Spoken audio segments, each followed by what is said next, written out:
कांग्रेस सांसद सुखदेव भगत से TNP news ने खास बातचीत की है। इस दौरान उन्होंने सदन कार्यवाही को लेकर प्रतिक्रिया दी है, साथ ही साथ सरकार पर निशाना साधा है।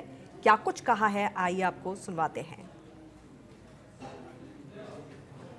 कांग्रेस सांसद सुखदेव भगत जिस वक्त हमारे साथ बातचीत करने के लिए मौजूद है। आज सर शीतकालीन सत्र का पहला दिन है, क्या कुछ मुद्दे होंगे जो संसद में उठाए जाएंगे? मुद्दे मैं समझता हूं कि देश के लोकतांत्रिक पद्धति का जो एसआईआर पे है, वो पिछली बार भी सरकार ने हठधर्मिता अपनाई थी। इस बार भी हम लोग चाहते हैं कि एक विस्तार से चर्चा हो, क्योंकि जिस प्रकार आपने देखा होगा बीएलओ लगातार जिस या तो सुसाइड कर रही है, उनकी डेथ हो रही है, तो क्या इलेक्शन कमीशन वो वारंट लेकर चले, डेथ वारंट लेकर चल रही क्या?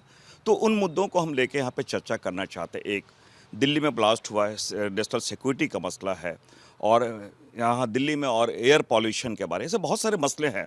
लेकिन मैं समझता हूँ सरकार अपनी जिम्मेवारी से भागेगी और अपनी जिम्मेवारी निभा नहीं रही है, और वो हमेशा अगर वो चर्चा से भागती है और ब्लेम ऑपोजिशन पर लगाती है। लेकिन लोकतंत्र की खूबसूरती तो दोनों में है ना, कि पक्ष विपक्ष दोनों की बातें आनी चाहिए।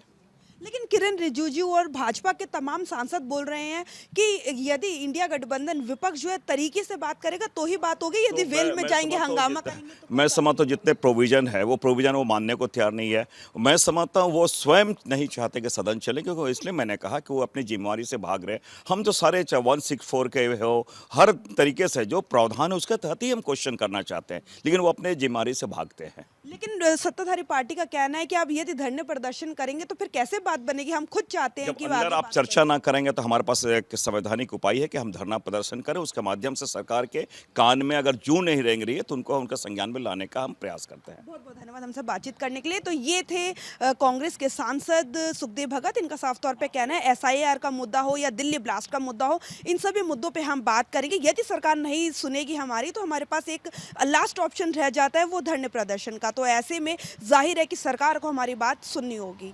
कैमरा पर्सन भ्रम के साथ मैं कंचन, टीएनपी न्यूज़।